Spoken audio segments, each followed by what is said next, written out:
Capítulo del profeta Isaías, capítulo 54. Libro del profeta Isaías, capítulo 54, verso 14 al 17. Dice la escritura a la letra, en el nombre del Padre, del Hijo y del Espíritu Santo. ¿Sí lo tiene? Amén, qué bueno. Con justicia serás adornada, es decir, con justicia, iglesia, serás establecido. Estarás lejos de opresión, porque no tendrás temor.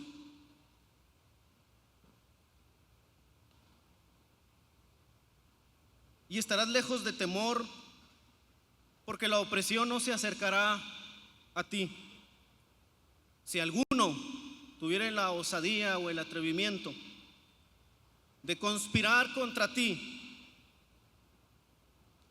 lo hará sin mí, dice el Señor. El que contra ti conspirare, delante de ti caerá. He aquí que yo hice al herrero que sopla las ascuas en el fuego y que saca la herramienta para su trabajo. Y yo he creado al destruidor para destruir. El mensaje central se encuentra en el verso 17. Ninguna arma forjada contra ti prosperará. Y condenarás toda lengua que se levante contra ti en juicio. Esta es la herencia de los siervos de Dios. Y su salvación de mí vendrá, dijo Jehová. Eleva oración, canto. Declaramos que tenemos la victoria en Cristo Jesús. Mientras tu palabra es hablada, Dios, palabra viva, palabra de poder, palabra eficaz, palabra del cielo que va en contra de todo argumento, todo aquello que se levanta en contra del conocimiento de Dios. Esa palabra de poder comienza a operar y dar vida en donde hay muerte. Comienza a producir sanidad en donde hay enfermedad, porque tu palabra es poderosa. En medio de este mover, Dios, declaramos libertad al cautivo, aquel que está siendo oprimido, aquel que ha sido encadenado por el pecado, por las consecuencias de la maldad. Hoy declaramos que hay victoria para la iglesia en el nombre de Jesucristo. En el nombre de Jesús se rompe toda cadena, toda atadura, toda ligadura. Hoy en el nombre de Jesús. Tú dijiste, Dios, las palabras que yo os he hablado son espíritu y son vida. Tu palabra da vida, tu palabra levanta, tu palabra hace florecer.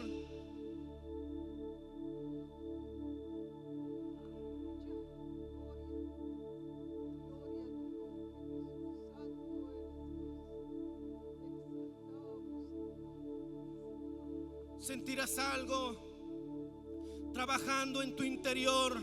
Es el Espíritu Santo de Dios trabajando en tu corazón, diciéndote: con amor eterno te he amado, por eso he prolongado mi misericordia sobre ti, para acercarte a mí, para que vengas a mí, para que te encuentres conmigo. Y cuando venga la acechanza, cuando venga el conflicto, cuando venga aquello contra ti, tú podrás estar firme delante de toda adversidad, de pie, porque hay uno que te sostiene, y ese que te sostiene es el que venció la muerte, es el que venció el sepulcro. Su nombre es Jesucristo.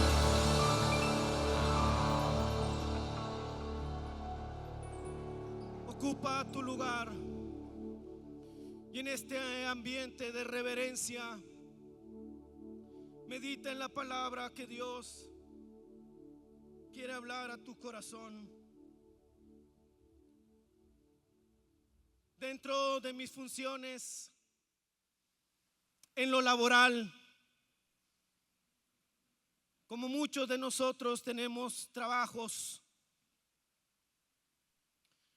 me desarrollo en la línea de las ventas industriales, es decir, visito empresas industriales, detecto necesidades, ofrezco soluciones, y ese es el trabajo que desempeño en lo laboral. Hace un año me encontraba en una empresa que se dedica a trabajar el acero desde inicio, transformarlo y convertirlo en algo que pueda ser funcional a la industria. Vamos a llamar el acero en bruto, que se extrae de, no sé, diferentes minas, etcétera. Pero me tocó ver el proceso en el cual ese acero, diferentes aceros con ayudas y aleaciones que le dan una mayor dureza y tratamientos térmicos. Disculpen los tecnicismos, pero quiero tratar de dar una idea, un concepto. Me tocó ver cómo un lingote, hablando, imagine esta longitud que ve aquí, entra a un horno y sale al rojo vivo, un material muy duro que en su naturaleza o en sus propiedades normales pues no se puede modificar. Pero entra a ese horno, se abren las compuertas del horno después de determinado tiempo, horas, y aquel metal que entró en unas condiciones de dureza ahora sale con un color distinto, un color al rojo vivo, y ahora es moldeable. Llega un montacargas, lo toma y lo lleva a unos rodillos en donde lo acerca a una prensa que lo va a golpear, y comienza una prensa. Quizá yo tampoco entiendo el poder o el alcance de esta prensa. Estamos hablando de, porque hacía mis notas al indagar sobre lo que iba a ofrecer, y esta prensa tenía la capacidad de 1,800 toneladas. Es una cosa muy grande. A donde quiero llegar es que aquel acero que empezó con un tamaño, después de esos diferentes golpes que recibió por parte de ese mecanismo que el hombre formó, comienza a perder aquel origen y viene a traer otro origen. Y ahora aquello ya no es tan pequeño ni tan ancho, ahora es largo y delgado. Algo que en sus propiedades normales no se puede cambiar a través de el fuego y a través del calor. Aquello que es duro se comienza a ablandar. Hay una similitud espiritual que expresa el profeta Jeremías y nos habla a nosotros que en términos espirituales hay algo poderoso que sucede en las esferas celestiales. Esto que usted puede ver y que cargo es la palabra de Dios. Y dice el profeta: no es mi palabra como fuego y como martillo que quebranta la piedra. No hay corazón duro.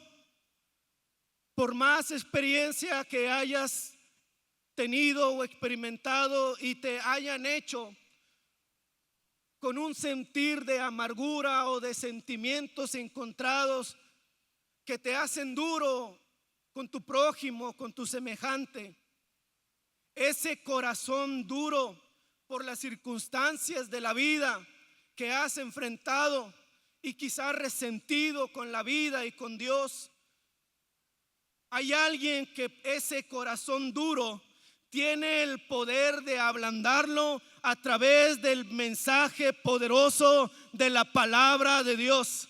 Y ese corazón viene a tornarse en un corazón de carne para que puedas sentir y que puedas oír y escuchar la palabra de Dios. Y cuando ese corazón duro se convierte en un corazón de carne, ahora la palabra comienza a hacer su efecto. Y aquello que te ponía triste, aquellos recuerdos que te ahogaban, ahora la palabra de Dios te comienza a cambiar desde el interior. Y ahora, cuando había tristeza en tu interior, a través del poder de la palabra, ahora hay alegría, porque la palabra de Dios produce gozo, paz y alegría al corazón afligido.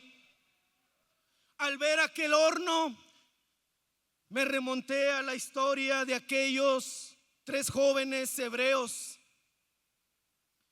cuando fueron llevados al horno de fuego ardiente. Capítulo 3 del profeta Daniel, lo leo. Sadrac, Mesach, Abednego respondieron al rey Nabucodonosor diciendo: no es necesario que te respondamos, oh rey, sobre este asunto.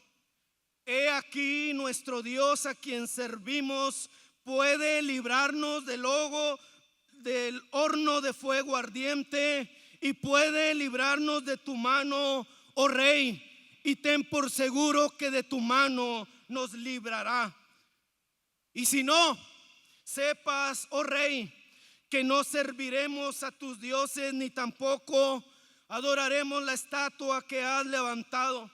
Entonces Nabucodonosor se llenó de ira y se demudó, es decir, cambió su aspecto, su rostro, contra Sadrac, contra Mesach y Abednego, y ordenó que el horno se calentase 7 veces más de lo acostumbrado. Y mandó a los hombres vigorosos que tenía en su ejército y les dijo: átenlos, aten a Sadrac, Mesach y Abednego, átenlos.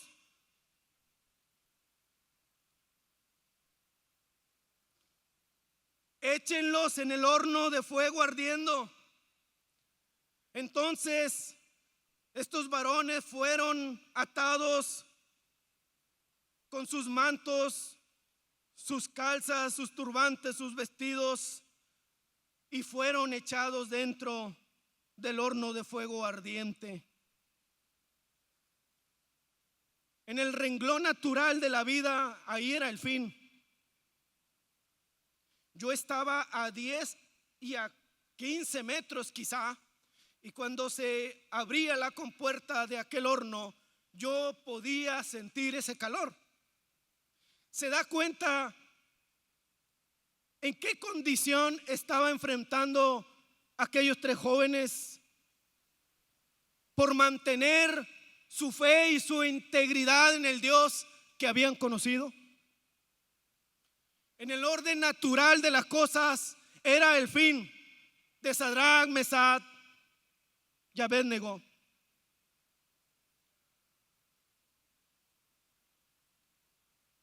Entonces el rey Nabucodonosor, en medio de su cólera, de su ira, comenzó, yo quiero imaginar, a limpiarse como lo estoy haciendo, la frente por el sudor, por los nervios, por lo que estaba viendo y contemplando con sus ojos. Aquel rey Nabucodonosor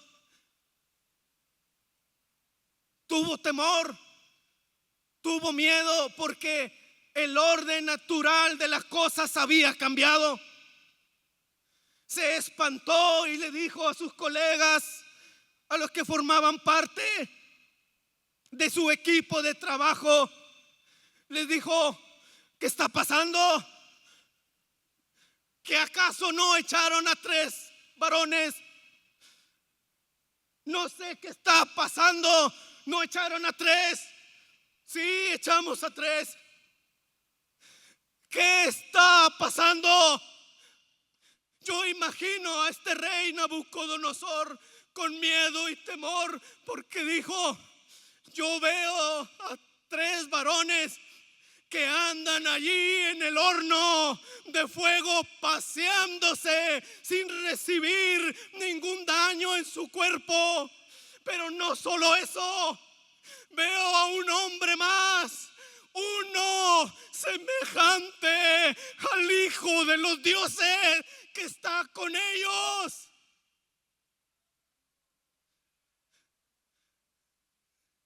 En medio del fuego, de la prueba, de la lucha, la adversidad que la iglesia pueda enfrentar, esta historia nos recuerda que hay un Dios en los cielos que bajo el orden natural de las cosas Él no se mueve. Él tiene el poder y la capacidad de cambiar lo natural por lo sobrenatural. Ahí la mano de Dios se mueve en tu vida para decirte: no importa si estás metido en el horno de fuego, yo estoy contigo para ayudarte y para librarte.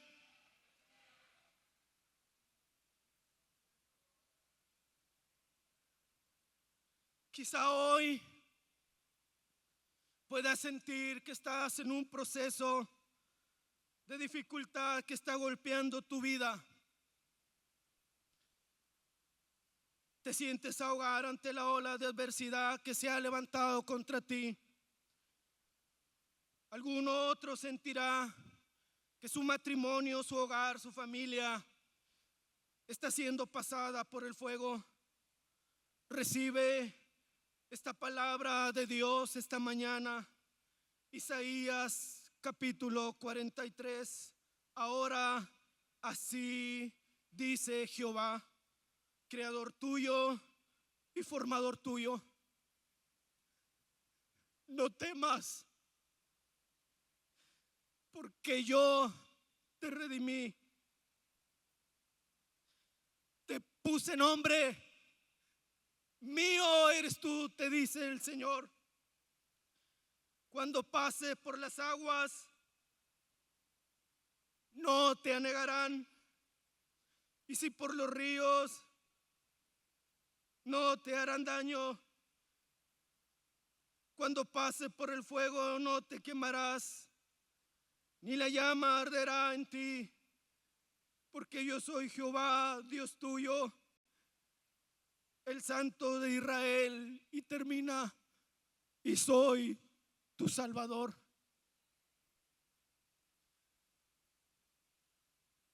el fragmento del capítulo 91 de los Salmos. Muchos se lo saben de memoria. El que habita al abrigo del Altísimo morará bajo la sombra del Omnipotente. Él te librará del lazo del cazador, de la peste destructora. Con sus plumas te cubrirá y debajo de sus alas estarás seguro. No temerás el terror nocturno, ni pestilencia que ande en oscuridad. No tendrás temor a la mortandad que en medio del día destruya. Caerán a tu lado 1,000, 10,000 a tu derecha, pero a ti no llegarán. No te sobrevendrá mal, ninguna plaga tocará tu morada. Dice Dios: por cuanto has puesto tu amor en mí, yo te libraré. Te pondré en alto por cuanto has conocido mi nombre. Me invocarás y yo te responderé. Contigo estaré yo en la angustia, dice el Señor. Te libraré, te glorificaré, te saciaré de larga vida. Y vuelve a reiterar lo importante y la seguridad que como hijo de Dios debemos siempre tener en nuestra mente y en nuestro corazón. Y te mostraré mi salvación. El texto que dimos lectura de Isaías 54 resalta que los que son suyos, aquellos que han conocido a Dios, son aquellos que por haber conocido a Dios caminan en la vida con justicia. Su modo de andar en la vida práctica es de justicia. Así como nuestro Dios es justo, nosotros los que hemos creído en Jesús caminamos en integridad, caminamos en justicia.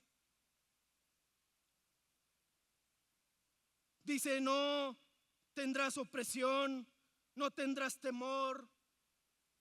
Si alguien te ataca ferozmente y se levanta contra ti, dice Dios, no será de mi parte. Después de la desobediencia del hombre, aquello que entendemos, el pecado de nuestros primeros padres, Adán y Eva, ya en el Génesis, hay dos escenarios que vamos a encontrar en la vida siempre: el bien y el mal, la justicia y la injusticia, la vida y la muerte. Después del pecado de Adán y Eva, vemos la maldad y el alcance en la vida del ser humano. Cuando nace en Caín y Abel, aparece también el primer homicidio, y en el seno del hogar. Caín matando a su hermano de sangre, a Abel. Es ahí cuando la tan mencionada y quizá en algunas ocasiones con ciertos tintes de ignorancia aparece esa frase: justicia divina. Dios le habla a Caín, aquel que mató a su hermano. Es Dios teniendo un encuentro con el pecador. Es Dios diciéndole: te he visto, yo conozco tus obras. Caín se molesta Pero Dios le dice una frase de mucho significado. La voz de la sangre de tu hermano clama a mí desde la tierra.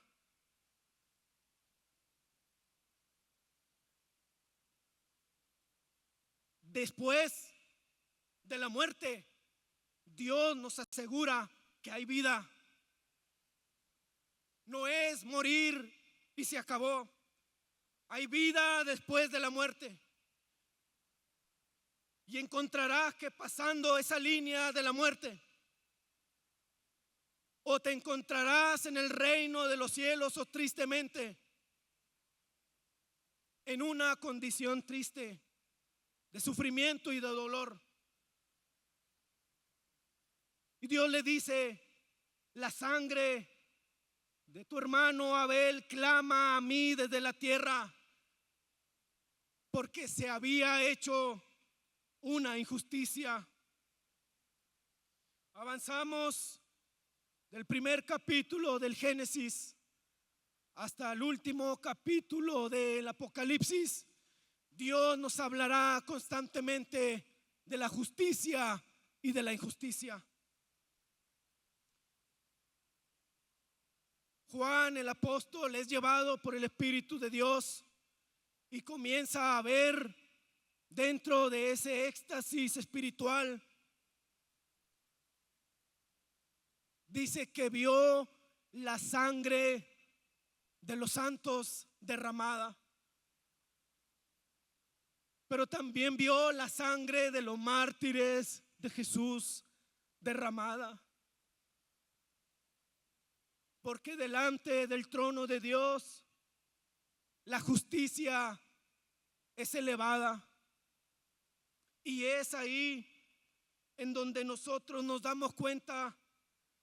La carta a los Hebreos capítulo 11 nos habla de aquellos héroes de la fe. Fueron apedreados, aserrados, puestos a prueba, muertos a filo de espada, pobres, angustiados, maltratados, de los cuales el mundo no era digno, pero aquí estaban, aquí se movían. Dentro de este panorama real de la vida encontraremos justicia, pero también mayormente encontraremos injusticia. Recuerdo esa oración de ese hombre llamado Jabes. Él conocía a Dios, él sabía quién era Dios, y le dice: dame esto, ensancha mi territorio, dame bendición, dame muchas cosas. Son cosas que humanamente anhelamos: estar bien, económicamente, laboralmente, anímicamente. Pero dentro de la oración hay un fragmento en donde le dice: guárdame del mal. Jesús en la oración modelo también utiliza esta palabra en medio de la oración y dice: cuando tú ores a Dios, dile a Dios: líbrame del mal, porque el mal está acechando a tus puertas.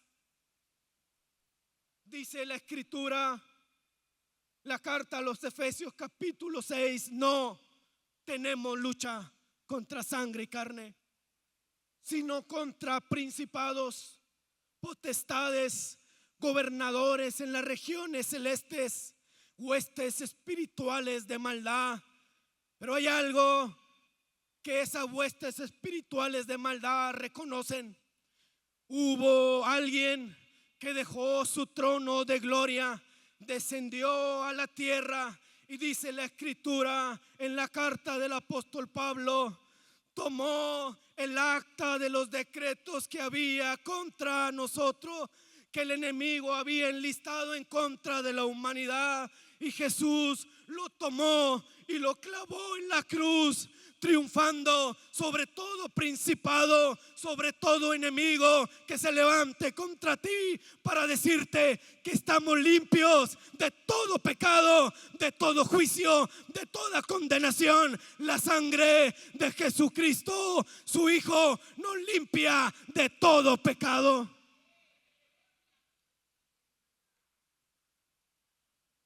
Pero vemos hombres de Dios, mujeres de Dios, hombres como José el soñador. Jesús mismo dice, hablando de él, el cual por el gozo puesto delante de él sufrió la cruz, menospreciando el oprobio, y se sentó a la diestra del trono de Dios. De ahí en adelante, esperando a condenar y a juzgar a los enemigos que se levantan en contra de la iglesia.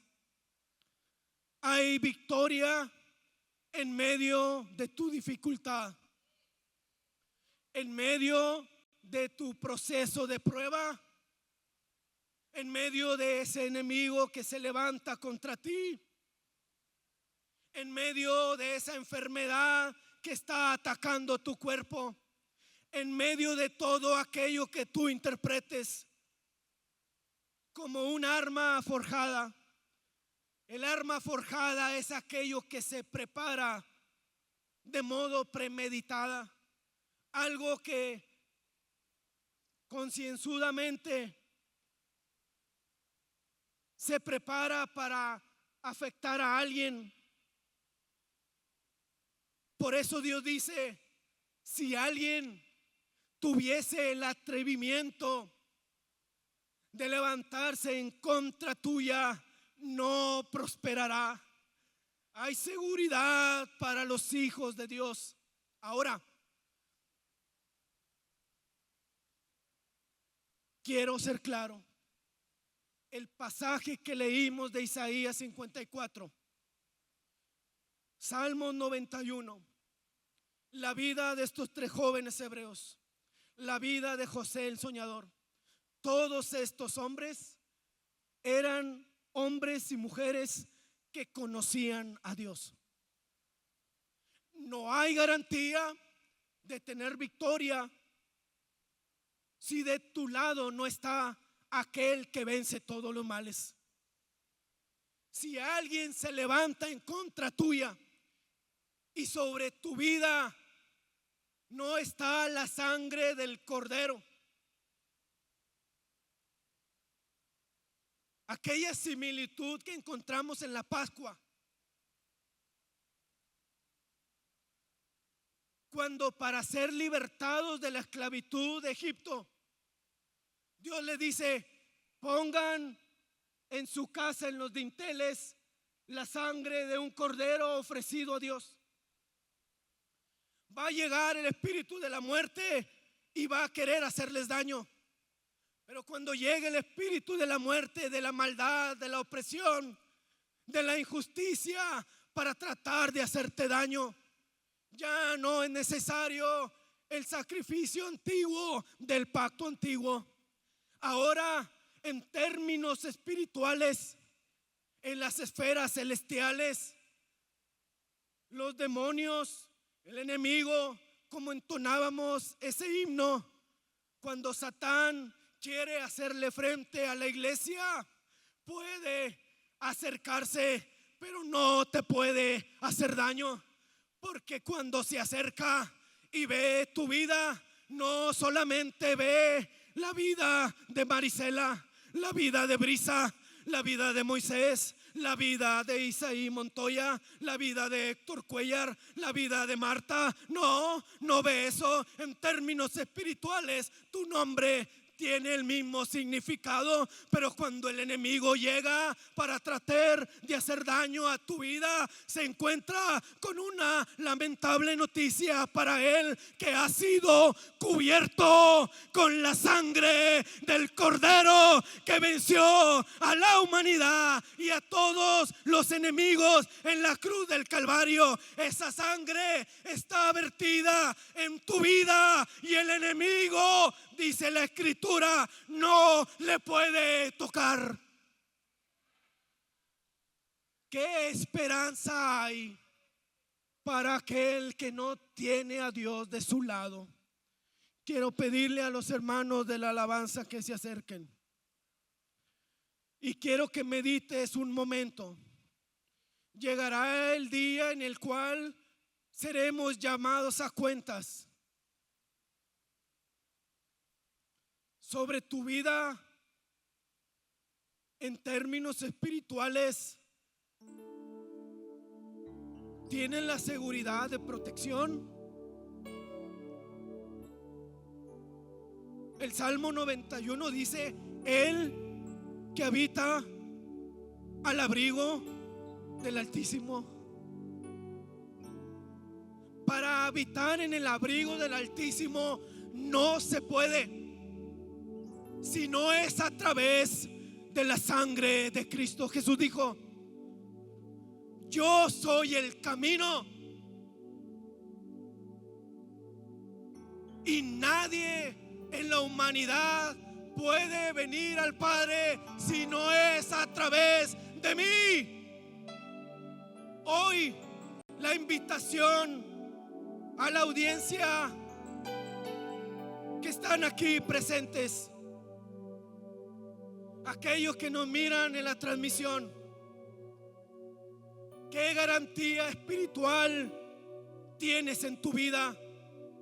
¿Corre sobre ti la sangre de Jesucristo, su Hijo?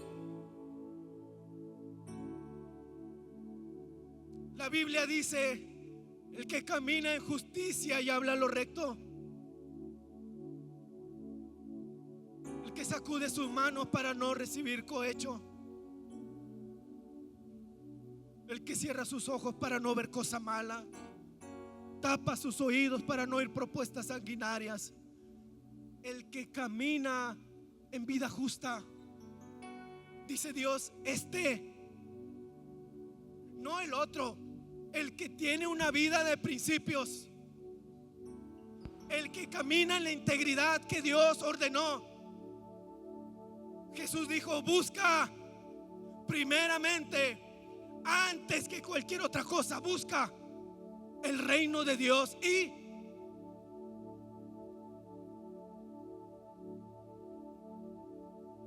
dice: el que camina en justicia, habitará en las alturas. Fortaleza de roca será su lugar de refugio. Nadie te podrá quitar la herencia espiritual que está en el reino de los cielos. Nadie te podrá hacer frente todos los días de tu vida si la sangre de Cristo corre en tu vida, si la sangre de Cristo te cubre. No hay pecado, no hay condenación. Ninguna condenación hay para los que están en Cristo.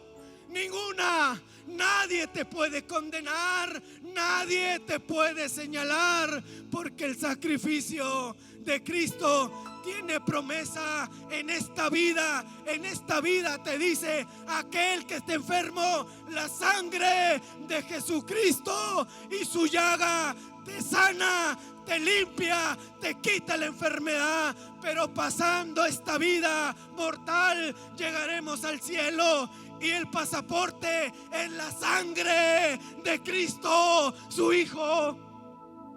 No hay forma de llegar al cielo si no es a través de Cristo. Invito a todos sabemos cómo estamos delante de Dios. Sabemos si estamos bien, si estamos en el orden correcto. o si no. Dice la Escritura: he aquí el tiempo aceptable. Si necesitas arreglar cuentas con Dios, si quieres que te vaya bien en esta vida, pero lo más importante, en la vida eterna, busquemos la justicia de Dios. Y la justicia está en que la justicia de Dios, de Cristo, nos hace justos delante del Padre. Reconocerlo como nuestro Señor. Yo invito a que nos pongamos de pie. Y si alguno tuviese necesidad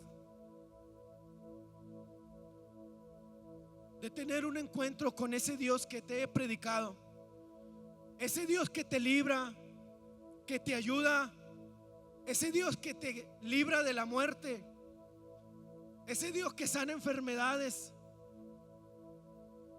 yo quiero que podamos llegar al altar y decirle: Señor, ordena mis pasos.